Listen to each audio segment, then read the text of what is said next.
Okay, now we shall discuss the pattern of the paper, the pattern of your examination paper, 10th class examination paper. We all know you have two papers. మీకు two papers ఉంటాయి.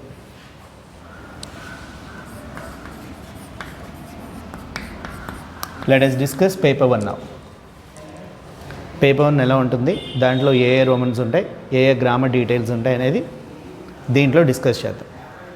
And this paper 1 is for 50 marks. It is not for 40 marks. It is unlike your 9th class paper. మీకు 9th class paper 40 మార్క్స్కి ఉండేది. You haven't written a 50 mark paper. If you wrote the last year examination, you would understand it. మీరు last year exam రాయలేదు, last year అంటే 20th మార్చ్కి మీరు exam రాయలేదు, 20th మార్చ్కి మీరు ఎగ్జామ్ రాసుంటే you would have understand what will be the pattern of the paper, what are the Romans that will appear in our examination paper. ఈ విషయాలన్నీ అర్థమై ఉండే, కానీ మనం రాయలేదు ఆ పేపర్ని, కాబట్టి మనకు అర్థం కాదు. So I will tell you what is the 50 mark paper of paper 1. Paper 1లో మీకు ఏమేమి వస్తాయి డీటెయిల్స్ అనేది డీటెయిల్గా చెప్తాను. దాన్ని బట్టే we have to complete our revision, we have to complete our teaching, we have to prepare in such way. ఆ వేలోనే ప్రిపేర్ అవ్వాల్సి ఉంటుంది. ఓకేనమ్మా. First let us see, it has different sections. In section 1 it is in different sections, different sectionsలో ఉంటుంది. section 1 is about passages. section 1లో మీకు passages ఉంటాయి. Okay, first passage, this is for 5 into 1, 5 marks from reading A. You will have a passage that is for 5 marks. You will have 5 questions. 5 questions ఉంటాయి. 5 into 1, 5 marks, and that is from reading A. That means you will be given a paragraph from reading A. యూజువల్గా paragraph ఇస్తారంటే we all expect that will be given a bigger comprehension. చాలా పెద్ద paragraph ఇస్తారని expect చేస్తాం మనం కదా. But 10th ఎగ్జామినేషన్స్లో ఏం జరుగుతుందంటే, పబ్లిక్ ఎగ్జామినేషన్స్లో many of the public examinations you are given only just 1 line of the paragraph. Paragraph అంటే ఇంత పెద్ద పారాగ్రాఫ్ ఇవ్వట్లేదు. You are not given a bigger comprehension. Comprehension అంటే పారాగ్రాఫ్ అని అర్థం. పెద్ద పారాగ్రాఫ్ ఇవ్వట్లేదు మీకు. వాడు ఏం చేస్తున్నాడో తెలుసా, ఒక చిన్న లైన్ ఇస్తున్నాడు అంతే. ఎంత పెద్ద లెసన్ అయినా ఉన్నా you are given just 1 line. 1 లైనే ఇస్తున్నాడు మీకు. అది ఆ 1 లైన్లో you may not find any answer to any question. మీకు ఇక్కడ 5 క్వశ్చన్స్ ఇస్తాడు కదమ్మా. ఈ 5 క్వశ్చన్స్లో ఏ క్వశ్చన్కి ఆన్సర్ ఉండకపోవచ్చు, మీకు దాంట్లో ఉండకపోవచ్చు కాదు, గ్యారంటీగా ఉండదు. మరి అటువంటిప్పుడు why should be given that paragraph? మాకు ఎందుకు సార్ ఆ పారాగ్రాఫ్ ఇవ్వడం అని మీరు అడిగితే, it is a clue that these questions are asked from the passage, ఆ లెసన్. ఈ క్వశ్చన్స్ అన్నీ మిమ్మల్ని ఆ లెసన్ నుంచి అడిగాడు అనే విషయం మీకు చెప్పడానికే తప్ప క్లూ అది. It is just a clue.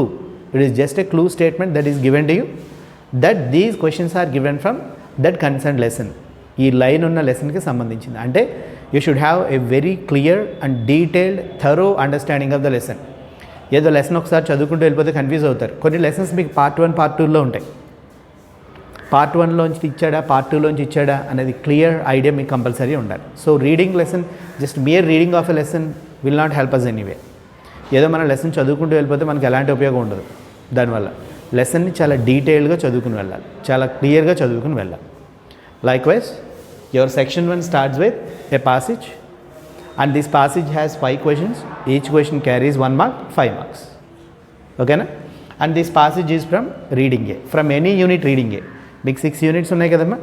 ఈ 6 యూనిట్స్లోనూ డిలీట్ చేసిన సిలబస్ తీసేస్తే, ఓకేనా, రిమైనింగ్ అన్ని యూనిట్స్ రీడింగ్ ఏస్ ఉంటాయి కదా, you will be given a passage from that reading A first. Okay, next second is also passage. This is for 3 into 1, 3 marks. This is from reading B. Second one is also a passage that is for 3 marks, and that is from reading B. Reading B నుంచి మీకు second passage ఇస్తారు. Usually reading బీస్ are poems. Reading Bs అంటే చాలా లెసన్స్లో poems ఉంటాయి. కొన్నింట్లో of course మీకు టెక్స్ట్ బుక్ లెసన్స్ కూడా ఉంటాయి, అంటే ఎస్ఏ టైప్ ఆఫ్ లెసన్స్ కూడా ఉంటాయి. But most of the reading బీస్ are poems. So you may have a stanza from a poem under this passage. ఈ పాసేజ్ హెడ్డింగ్లో ఒక పోయం నుంచి ఒక పాసేజ్, ఒక పోయం నుంచి ఒక స్టాంజా ఉండొచ్చు. మీకు అది పోయం నుంచి ఉండొచ్చు లేదా లెసన్ నుంచి కూడా ఉండొచ్చు. సమ్ రీడింగ్ బీస్ are lessons, not all reading బీస్ ఆర్ పోయమ్స్. అన్ని రీడింగ్ బీస్ పోయమ్స్ కదమ్మా, కొన్ని రీడింగ్ బీస్ లెసన్స్ కూడా ఉన్నాయి. But most of the time you will get a passage, you will get a poem, you will get a stanza from a poem under this passage area. Reading B నుంచి వస్తుంది. చూడండి, this is not for 5 marks, this is for 3 marks. ఇది ఎన్ని marks కమ్మా మీకు? ఇది 3 marks. Again third passage, it is also a passage that is for 2 into 1 2 marks. This is also from reading B. ఇది reading B నుంచి. Observe, reading B is split. Reading ఏలో split లేదు, directly you will get 5 marks. Reading B is split into 2 passages. From 1 reading B, 1 unit reading B 3 marks, another unit reading B you will get 2 marks questions. Total 5 marks. Okay namma? Is it clear? Observe cheyandi, ఇది reading B, ఇది reading B, 3 marks 2 marks. Next fourth one, again passage. This is for 5 into 1 5 marks. This is from reading C. Again you will get a passage, and this passage is for 5 marks, and these 5 marks you will be given from reading C. You will be given a passage or a paragraph from reading C. ఇది మీరు ఒకసారి observe చేస్తే you will have an understanding that you will get passages from all reading A, reading B, reading C's in paper 1. గుర్తుపెట్టుకోండి, paper 2లో textbook నుంచి ఏ passage రాదు. Paper 2లో టెక్స్ట్ బుక్ నుంచి ఏ పాసేజ్ రాదు. You will get all your textbook passages in paper 1. మీకు టెక్స్ట్ బుక్ పాసేజెస్ అన్నీ పేపర్ 1 నుంచే వస్తాయి.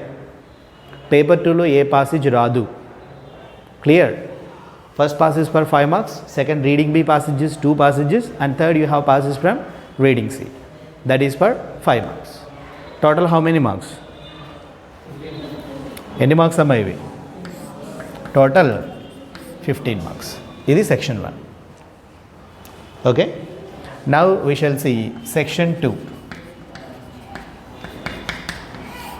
This is grammar.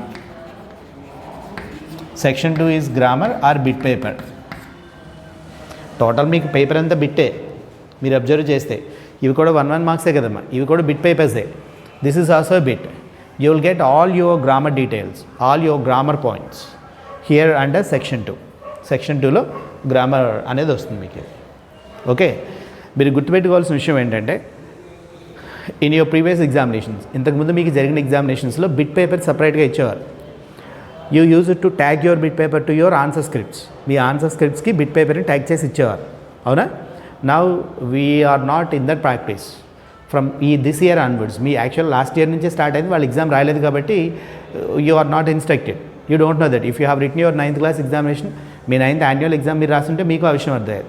Your bit paper is also part of your main paper. మీకు main question paper ఇస్తాడు కదా, ఆ main question పేపర్తో పాటునే bit paper కూడా ఇచ్చేస్తాడు. Your given your bit paper as part of your main paper. ఆ main పేపర్తో ఇచ్చేస్తాడు. మీరు బిట్ పేపర్ ఆన్సర్స్ కూడా you have to write on the main booklet. And remember, you are given a booklet. మీకు ఇక్కడ editions ఇచ్చేవారు కదా, ఇంతకుముందు మీరు ఎగ్జామ్స్ రాస్తున్నప్పుడు నో మోర్ ఎడిషన్స్. ఇంక మీకు ఎడిషన్స్ ఉండవు. 16 పేజ్ బుక్లెట్ ఇస్తారు. ఒక బుక్లెట్ అంటే ఒక చిన్న బుక్లెట్. మనకు సండే మ్యాగజైన్స్ అవి వస్తాయి చూడండి, ఆదివారం పాటు బుక్స్, మన పేపర్స్తో పాటు మ్యాగజైన్స్ వస్తాయి కదా, చిన్న చిన్న బుక్లెట్ లాంటివి వస్తూ ఉంటాయి. అంత బుక్లెట్, ఒక 16 పేజ్ బుక్లెట్ ఇస్తారు మీకు. దాంట్లో together both sides it will be 32 pages. 16 papers ఉంటాయి. 16 పేపర్స్ అంటే అటు ఇటు బోత్ సైడ్స్ మనం కౌంట్ చేస్తే how many papers will be there, pages will be there, 32 pages ఉంటాయి మనకి. ఎన్ని ఉంటాయమ్మా పేజెస్ మనకి? 32 పేజెస్ ఉంటాయి. మీకు ఆన్సర్స్కి స్పేస్ సరిపోకపోవడం అనేది ఇంగ్లీష్తో ఉండదు. మీకు మొత్తం ఇంగ్లీష్ పేపర్ అంతా మీరు చాలా సూపర్గా రాసిన, చాయిస్తో సహా రాసేసిన, అంటే క్రియేటివ్ రైటింగ్ చాయిస్ ఉంటుంది. చాయిస్తో సహా రాసినా మీకు 10 పేజీలు కూడా అవ్వవు, ఇంకా 10-15 పేజెస్ మిగిలిపోతాయి ఇంగ్లీష్లో. మీకు పేజెస్ సరిపోలేదు లేదా పేజెస్ చాలా టైట్గా వచ్చింది అనేది ఎక్కడంటే ఓన్లీ హిందీ విషయంలో జరుగుతుంది. హిందీ 100 మార్క్స్ కోటే పేపర్ కదమ్మా మీకు. హిందీ 100 మార్క్స్కి మీకు సింగిల్ పేపర్ ఉంటుంది, తెలుసా మీకు అది? రిమైనింగ్ అని పేపర్ 1 పేపర్ 2 జరుగుతాయి. Hindi you have 1 paper that is for 100 marks. So 100 marks paper ఒకే బుక్లెట్లో రావాలి కాబట్టి it will be little bit tight squeeze they. అంటే అక్కడే కొంచెం మీకు పేపర్స్ 32 పేజ్ వరకు రాస్తారు. అంటే లాస్ట్ పేజ్ వరకు, లాస్ట్ పేజ్ కూడా 2-3 పేజెస్ ముందు వరకు రాస్తారు. ఇంకా రిమైనింగ్ ఏ ఎగ్జామ్కి మీకు అన్ని పేజెస్ కన్జ్యూమ్ అవ్వవు. ఇంగ్లీష్ ఎగ్జామ్ అయితే 5-6 పేజెస్లో అయిపోతుంది మీకు, ఇంకా 20 పేజెస్ పైన మిగిలిపోతాయి మీకు. 5 or 6 pages or at max 7 or 8 pages. అది మీరు క్రియేటివ్ రైటింగ్ చాయిస్తో కూడా రాస్తే 7 or 8 పేజెస్ అవుతాయి అంతే.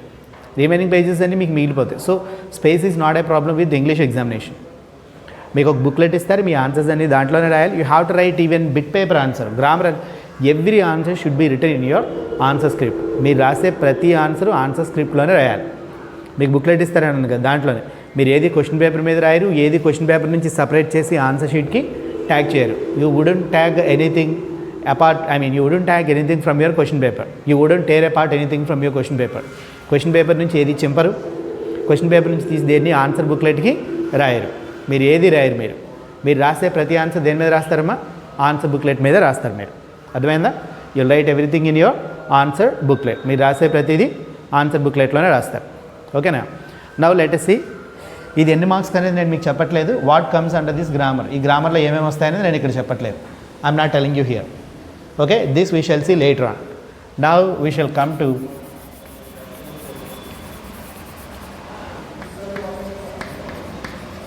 section 3.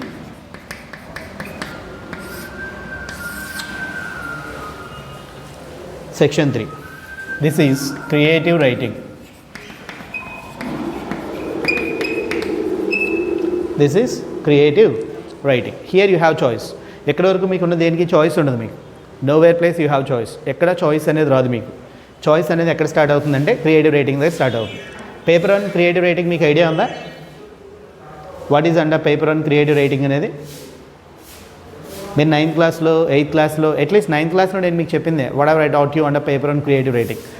చూడండి అమ్మా, creative writing is for 10 marks, 5 into 2 10 marks. ఇది టోటల్ 10 మార్క్స్ ఉంటుంది. 5 into 2 అంటే రెండింటికి రాయాలి. ఈచ్ వన్ 5 మార్క్స్, 5 into 2 10 మార్క్స్కి వస్తుంది మీకు. ఓకేనా? ఇందులో ఫస్ట్ వన్ AB రెండు ఉంటాయి, సెకండ్ వన్లో A and B రెండు ఉంటాయి. You can write either A or B. First one is conversation. ఇది గుర్తుందా? Conversation, dialogue writing between 2 persons. మీకు 9th క్లాస్లో, ఇప్పుడు 10th క్లాస్లో attitude is altitude lesson complete అయింది. Every success story lesson complete అయింది. Write a conversation between Socrates and his disciple. సోక్రేట్స్కి వాడు డిసైపుల్ ఉంటాడు కదా, వాడు ఫాలోవర్ ఉంటాడు కదా, వాళ్ళిద్దరికి మధ్యన కన్వర్జేషన్ రాయండి. Write a conversation between Thomas Alva Edison and his mother. Thomas Alva ఎడిసన్కి హిజ్ మదర్కి మధ్యలో జరిగిన conversation a dialogue between 2 persons. అరే ట్రైలాగ్ గుర్తుపెట్టుకోండి అమ్మా, డైలాగ్ బిట్వీన్ 2 persons. ఇద్దరి మధ్యలో జరిగే ఆ కన్వర్జేషన్ని డైలాగ్ అంటారు. డై అంటే 2 అని అర్థం. నేను ఒక్కడే మాట్లాడుకుంటున్నాను అనుకోండి, ఇప్పుడు చూడండి, దిస్ ఈజ్ మోనోలాగ్ అంటారు. నేను ఒక్కడే మాట్లాడుతున్నాను, మీరు వింటున్నారు. ఓకేనా? This is called monologue, MONOLOG. మీకు మోనోలాగ్ అనే కాంపిటీషన్ జరుగుతుంది కదా, మీకు CCE కాంపిటీషన్స్ ఉంటాయి కదమ్మా మీకు. అప్పుడు మోనోలాగ్ కాంపిటీషన్ జరుగుతాయి కదా. Somebody will come on to the dais and he will speak to you. ఓకేనా?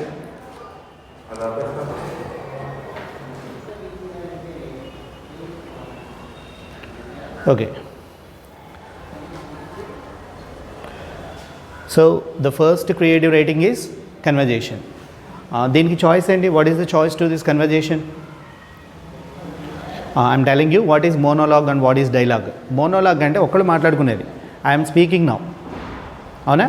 యూఆర్ జస్ట్ లిసనింగ్, మీరు వింటున్నారు అంతే. This is called monologue. నేను ఒక్కడే మాట్లాడుకుంటున్నాను ఇక్కడికి వచ్చి స్టేజ్ మీద. దిస్ ఈజ్ మోనోలాగ్ అంటారు. Okay. Dialogue between 2 persons, conversation between 2 persons is dialogue. Trialogue, TRI, trialogue, conversation among 3 persons, ముగ్గురు మాట్లాడుకుంటే ట్రైలాగ్ అని అంటారు. ఇంకా ఎక్కువ మంది మాట్లాడుకుంటున్నారు అనుకోండి, దాన్ని పాలీలాగ్ అని అంటారు. POLY, poly. పాలీ అంటే మెనీ అని అర్థం, గుర్తుపెట్టుకోండి. పాలీటెక్నిక్, పాలిటెక్నిక్ అని పేరు వింటారు కదా మీరు. Polytechnic means many techniques. చిన్న చిన్న ఇంజనీరింగ్కి సంబంధించిన చిన్న టెక్నిక్స్ అని మనకు దాంట్లో నేర్పిస్తారు. That is why it is called polytechnic. ఏదన్నా పాలీనామియల్స్ మీరు వింటారు కదా, అవి పాలీనామియల్స్. మెనీ నామియల్స్ని పాలీనామియల్స్ అని అంటారు. అలా పాలీ అంటే మెనీ అని అర్థం. TRI, ట్రై అంటే ఏ కన్వర్జేషన్ అమాంగ్ 3 persons. డై అంటే ఇద్దరి మధ్యలో ఉండేది. ఒక్కడే మాట్లాడుకుంటే దాన్ని మోనోలాగ్ అంటారు. అలాంటి కన్వర్జేషన్స్ మీకు ఇక్కడ ఇస్తాడు. ఈ కన్వర్జేషన్లో మోనోలాగ్ ఉండదు, కానీ డైలాగ్ ఉండొచ్చు, ట్రైలాగ్ ఉండొచ్చు, పాలీలాగ్ ఉండొచ్చు. అంటే right a conversation among your friends అని ఇవ్వచ్చు. మీ ఫ్రెండ్స్ మధ్యలో కన్వర్జేషన్ రాయండి. లేదా రైట్ ఏ ట్రైలాగ్ బిట్వీన్ రాము, రవి, కృష్ణ అని పేర్లు ఇవ్వచ్చు మీకు. అలాంటి కన్వర్జేషన్ ఉంటుంది. ఓకే. దీనికి చాయిస్ ఏంటో చెప్పాలి. What is the choice of this? స్పీచా? కాదు, డైరీ ఎంట్రీ. ఏంటమ్మా దీనికి choice? Diary entry you know how to write. I gave you a pattern. మళ్ళీ మనం డిస్కస్ చేద్దాం. Just I'm mentioning here. You can write any one of these two. మీరు ఈ రెండిట్లో ఏదో ఒక దాన్ని రాయొచ్చు. You can write a conversation or a diary. I prefer writing a diary. నేనేం చెప్తానంటే డైరీ రాయండి అని చెప్తాను, రాదర్ దాన్ కన్వర్జేషన్ కంటే డైరీ రాయండి అని చెప్తాను. ఎందుకు డైరీ రాయమని చెప్తానంటే you will get better marks than conversation here. డైరీకి మీకు ఒక ఫార్మేట్ ఉంటుంది, ఒక లేఅవుట్ ఉంటుంది. మీరు ఆ లేఅవుట్ని ఫాలో అయ్యారనుకోండి ఈజీగా మార్క్స్ వస్తాయి. So it's better write a diary than writing a conversation రాయడం అంటే ఇది ఈజీ ప్యాటర్న్ అవుతుంది. You can write any one of these two. ఈ రెండింటిలో ఏదో ఒకటి రాయొచ్చు. దీనికి ఎన్ని మార్క్స్ ఉంటాయి మీకు ఇక్కడ? 5 మార్క్స్ ఉంటాయి. ఓకేనా? నెక్స్ట్ ఇది అయిపోయింది. దీని తర్వాత రాసే ఐటమ్ ఏంటి? Narration of thoughts or feelings. దీన్ని ఏమంటారంటే డిస్క్రిప్షన్ అని అంటారు. దీన్ని ఏమంటామా మనం? డిస్క్రిప్షన్ అని అంటాం. What do we say? Description. This we say description. ఈ description and narration of thoughts or feelings అంటారు. Write feelings of Socrates, write feelings of Thomas Edison, write feelings of Nick Vujicic, write feelings of thoughts of Nick's father, Nick's mother, ఇలాంటివన్నీ ఇస్తూ ఉంటాడు. దీన్ని description అని అంటారు. ఓకేనా? ఈ డిస్క్రిప్షన్కి choice మీకు ఏంటి? స్పీచ్. దీని చాయిస్ ఏంటమ్మా? స్పీచ్. ఈ రెండిట్లో ఈ స్పీచ్ కంటే బెటర్ థింగ్ ఏంటంటే narration of thoughts or feelings. అది రాస్తే ఈజీగా మార్క్స్ వస్తాయి. దీనికి ఈ రెండిట్లో ఏదో ఒకటి రాయొచ్చు, 5 మార్క్స్. ఆ రెండిట్లో ఏది రాసినా మీకు దానికి మార్క్స్ ఎన్ని వస్తాయమ్మా? 5 మార్క్స్ వస్తాయి. ఇది creative writing. You can choose any one of these two. This is for 5 marks. You can choose any one of these two. This is for 5 marks. Creative writing మీకు ఎన్ని మార్క్స్కి ఇది అని చెప్పాను నేను? 10 మార్క్స్. ఇప్పుడు మీకు ఇక్కడ ఇంకొక కొత్త topic, a new topic is introduced. ఇక్కడ మీకు కొత్త టాపిక్ ఇంట్రడ్యూస్ చేశాడు. ఇదే చాలా చాలా ఇంపార్టెంట్, చాలా కాంప్లికేటెడ్ కూడా. ఇదే కాంప్లికేటెడ్, ఇదే ఇంపార్టెంట్. అదేంటంటే ఇదంతా first Roman, second Roman. Writing questions, writing interrogatives. 5 statements ఉంటాయి. 5 into 1 5 marks. You will be given a passage. ఇక్కడ మీకు ఒక పాసేజ్ ఫ్రమ్ రీడింగ్ సి ఇస్తాడమ్మా. A passage from reading C. ఇందులో ఒక 5 లైన్స్ని ఇలా అండర్లైన్ చేస్తాడు. You will be given a passage from reading C here. ఆ రీడింగ్ సిలో ఒక 5 లైన్స్ అండర్లైన్ చేస్తాడు. అండర్లైన్ చేసింది మీకు ఆన్సర్. అండర్లైన్ చేసిన పార్ట్ ఆన్సర్. దానికి మీరు క్వశ్చన్ని ఫ్రేమ్ చేయాల్సి ఉంటుంది. అలా you have to form questions, ఇంటరాగేటివ్స్ని ఫామ్ చేయాలి. ఇదే కొంచెం కాంప్లికేటెడ్ కాదు, ప్రాక్టీస్ చేస్తే వస్తుంది. లాస్ట్ ఇయర్ వాళ్ళు కూడా అలాగే నేర్చుకున్నారు కదా. మీకు చెప్పాను, చూపించాను, ఆ పేపర్స్ అన్ని మీకు చూపించాను. ఇదిగో WH ఇంటరాగేటివ్స్ ఇలా రాస్తున్నారు, మీరు WH ఇంటరాగేటివ్స్ని ఇలా ఫ్రేమ్ చేయాలని చూపించాను. మీ క్లాస్ రూమ్లోనే కదా కరెక్షన్స్ చూపించేవాడిని నేను. ఇదిగో మా మార్కులు ఎలా వస్తున్నాయని చూపించేవాడిని. ఐడియా ఉందా? ఇది లాస్ట్ ఇయర్ ఇంట్రడ్యూస్ చేసిన కాన్సెప్ట్. అంతకుముందు లేదు ఈ కాన్సెప్ట్. ఇది రావాలంటే మీకు ఇంగ్లీష్ మీద గ్రిప్ ఉండాలి. You should have grip our grammar simple కాన్సెప్టే. మనం ప్రాక్టీస్ చేస్తాం, వస్తుంది. అర్థమైందా మీకు? ఇది దిస్ ఈజ్ ఫర్ 5 మార్క్స్. ఇక్కడ టోటల్ ఎన్ని మార్క్స్ వచ్చింది? ఇది 10 మార్క్స్, ఇది 5 మార్క్స్. ఇది ఎన్ని మార్క్స్కి వచ్చిందమ్మా? 15 మార్క్స్. పాసేజెస్ ఎన్ని మార్క్స్కి వచ్చాయి? 15 మార్క్స్. 15 + 15 30 మార్క్స్. ఇంకెన్ని మార్క్స్ బ్యాలెన్స్ ఉన్నాయి మనకి? 20 marks. This section is for 20 marks. Grammar section ఉంది కదా, ఇది 20 మార్క్స్కి ఉంటుంది. Okay, what comes here? సరే, గ్రామర్ పార్ట్లో ఏమొస్తాయి? The functional grammar that we have learned till now. ఇప్పుడు దాకా మనం నేర్చుకున్న ప్రతిదీ ఇంట్లోనే వస్తాయి. మీకు ఎడిటింగ్ అండ్ ఎర్రర్ కరెక్షన్ ఉందా? తెలుసా ఎడిటింగ్ అండ్ ఎర్రర్ కరెక్షన్ అంటే? You will given an unseen passage and in the unseen passage 5 mistakes will be given and those will be underline. 5 మిస్టేక్స్ని అండర్లైన్ చేస్తాడు కదా, ఆ 5 గ్రామర్ మిస్టేక్స్ని కరెక్షన్ చేయాలి. That comes under editing and error correction. అది ఇక్కడే ఉంటుంది, ఇందులో ఇస్తాడు ఇక్కడ గ్రామర్లో. Next question on relative pronouns. Idea ఉందా? రిలేటివ్ ప్రొనౌన్స్ అంటే హూ, హూమ్, హూస్. నేను అవి మీకు గ్రామర్ పార్ట్లో కూడా పెట్టాను. నేను అది హూ, హూమ్, హూస్ అనేది ఎక్స్ప్లెయిన్ చేశాను మీకు. నేను రిలేటివ్ ప్రొనౌన్స్ మీద క్వశ్చన్ ఉంటుంది. Direct and direct speech, reported speech idea ఉందా? Active voice, passive voice idea ఉందా? ఇఫ్ క్లాజెస్ ఐడియా ఉన్నాయా? First if, second if, third if అని చేసాం. So that, to, in spite of, despite, though, although, ఇలాంటి grammatical constructions ఉన్నాయి చూడండమ్మా. ఆ grammatical constructions అన్నీ దే అపియర్ హియర్. గ్రామర్ పార్ట్లో వస్తాయి. అర్థమవుతుందా మీకు నేను చెప్పేది? అలానే పొలైట్ ఫామ్స్ నేర్చుకున్న ఐడియా ఉందా? Could you please give me your pen, could you please give me your book అని రాస్తాం మనం. ఆ పొలైట్ ఫామ్స్ ఇక్కడే వస్తాయి. అడ్వైస్ ఆర్ సజెషన్ రాయించిన ఐడియా ఉందా? Last year you should stop smoking, you should ride your bike with helmet, ఇలాంటి రాస్తాం. అడ్వైస్ అండ్ సజెషన్స్ ఐడియా ఉన్నాయి, అవన్నీ కూడా ఇక్కడే వస్తాయి. ఇంకా టెన్సెస్ బేస్డ్గా క్వశ్చన్స్ వస్తాయి, ఆర్టికల్స్ బేస్డ్గా క్వశ్చన్ ఉంటుంది, ప్రిపోజిషన్ బేస్డ్గా క్వశ్చన్స్ ఉంటాయి. ఇలా ఫంక్షనల్ గ్రామర్ అంతా మీకు ఈ గ్రామర్ పార్ట్లో వస్తుంది మీకు. And that is for 20 marks. అది ఎన్ని మార్క్స్కి వస్తుందమ్మా మీకు? అది 20 మార్క్స్కి వస్తుంది. This is the total pattern of your paper 1. ఇది టోటల్గా మీకు పేపర్ 1 ప్యాటర్న్. చూడండి, కరెక్ట్గా స్ప్లిట్ చేసుకొని డివైడ్ చేసుకోండి. First seen passages. These are scene passages. These are for 15 marks. Reading A, reading B, reading C passages. Okay. And then we'll have grammar. We'll have grammar, and this grammar is for 20 marks. Okay. Sir, what will be there in the grammar? Sir, grammar lo ఏమేమి వస్తాయి చెప్పాను కదా. Editing and direct correction, relative pronounce, participles, direct and direct speech, active passive voice, if clauses, so that, to, in spite of, despite, since, as, for, because. 9th after, before, when నేర్చుకున్నారు, గుర్తున్నాయి మీకు అవి? మళ్ళీ number of times చేసాం మనం అది. Using after, using before, using when. All these grammar concepts appear here. అవే కాదు, you will have questions on articles. A and దేని ఆర్టికల్స్ ఉన్నాయి కదా, ఇక్కడే వస్తాయి. Prepositions, in, on, at, with, by లాంటి ప్రిపోజిషన్స్ ఉన్నాయి కదా, దాని బేస్డ్గా క్వశ్చన్స్ ఇక్కడ వస్తాయి. అర్థమవుతుందమ్మా మీకు? Polite forms, advice and suggestions రాయడం ఐడియా ఉన్నాయి కదా మీకు ఇవి. కోర్స్ మనం ప్రాక్టీస్ చేస్తాం, మీ స్టడీ మెటీరియల్స్లో ఉన్నాయి. Just I'm giving a glimpse of what will appear, what will be there in section 2 part. Okay, అవన్నీ 20 మార్క్స్కి వస్తాయి మనకి. ఇది ఇంతకుముందు చాలా ఈజీగా ఉండేది, ఇప్పుడు చాలా కాంప్లికేటెడ్ చేశాడు. ఇంతకుముందు చాలా ఈజీగా అంటే ఎక్కువ గ్రామర్ పార్ట్ ఉండేది కదా, అంతా నేర్చుకునేవారు, కానీ ఒక 4-5 గ్రామర్ క్వశ్చన్సే ఉండేవి. కానీ ఇప్పుడు you have 20 marks questions on grammar. అందుకే మీకు ఫస్ట్ ఇప్పుడు మీ పేపర్ కొంచెం కాంప్లికేట్ అయింది. బిఫోర్ లాస్ట్ ఇయర్తో కంపేర్ చేస్తే మీ question paper little bit complicated, little bit sophisticated, కొంచెం అడ్వాన్స్డ్. యాక్చువల్గా అలా ఉండడమే మనకు మంచిది. అలా ఉంటేనే ఇంకా మనం బాగా ప్రాక్టీస్ చేస్తాం, బాగా నేర్చుకుంటాం కదా మనకి అది. ఓకేనమ్మా? Okay, this is second part. Third part section 3లో మనకు 2 ఉంటాయి. ఈ ఓన్ రైటింగ్ ఇది. ఇక్కడ మీకు చాయిస్ ఉంటుంది. చూడండి, ఇక్కడ వరకు ఇంకెక్కడ చాయిస్ ఉండదు. ఈ ఏరియా తప్ప ఇంక remaining no area you will have choice. ఎక్కడ చాయిస్ ఉంటుంది ఈ పాసేజెస్లో, వీటిలో ఇంకెక్కడ చాయిస్ అనేది ఉండదు మీకు. చాయిస్ ఇక్కడే ఉంటుంది మీకు. ఓకేనా? This is own writing. ఇది మీరు ఓన్గా రాయాలి. ఇది బై హార్ట్ చేసి రాసేది, పక్కన దాంట్లో చూసి రాసేది కానే కాదు ఇది. ఓకే, ఇదంతా మీకు ఆల్రెడీ రాయడం ప్రాక్టీస్ ఉంది. ఇంకా బెస్ట్ ప్రాక్టీస్ అనేది మీకు 10th క్లాస్లో వీలైనంత వరకు మనం చేద్దాం. అర్థమైంది? మీరు రాయగలుగుతారు. You will be able to write content script on your own. That is no doubt regarding this. ఈ కాన్సెప్ట్ కొత్తది. రైటింగ్ ఇంట్రాగేటివ్స్, క్వశ్చన్స్ రాయాలి. మీకు ఒక స్టేట్మెంట్ ఇస్తాడు, రీడింగ్ సీ నుంచే ఇస్తాడు. రీడింగ్ సీ నుంచే వస్తుంది. No passes from reading A, no passes from reading B, and no unseen passage. Unseen passage కూడా కాదు.